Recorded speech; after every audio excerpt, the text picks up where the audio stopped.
Tatan, yeah, Tatan with a good reception though. Galing likod, Alyssa, tumama sa kamay ni King Balse. Tatan, Jem, Alyssa, yes. Find the line. Tina Salak, combination play ngayon. Alyssa, nalusutan si Jovelyn Gonzaga that time. That was a 3-man. Oh, good serve. Tatan got to that one. Alyssa!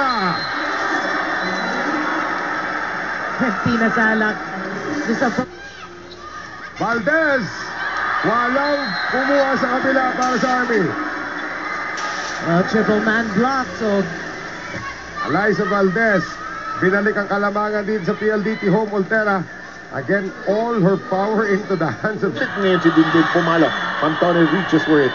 Ruby Delay jump set. Valdez dropping a message. And Valdez, kailangan daw magkakasama sila sa hirap at sa ginhawa. At sinabi din niya, they have to play more energetic to the PLDT team. At kailangan kasi makuha nila yung momentum nila sa larong ito. 7 maybe?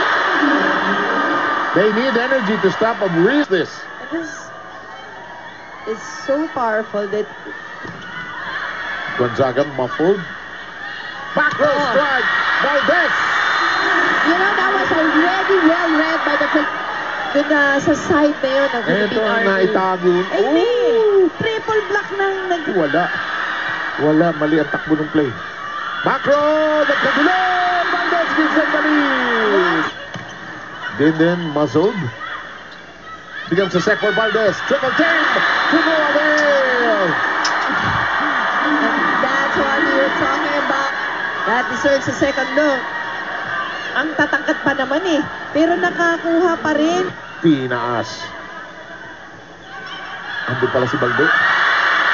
Nice stretch by Gonzaga who did something like that in game 1. Mali basa.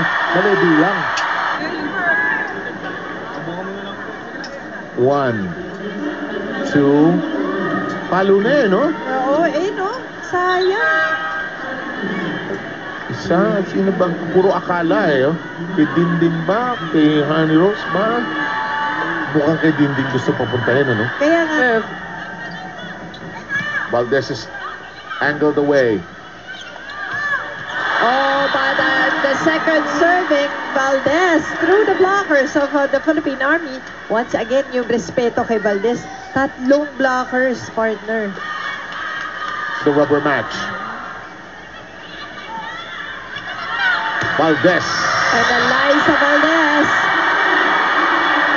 Once again, taking the point in spite of ball blockers in front of her.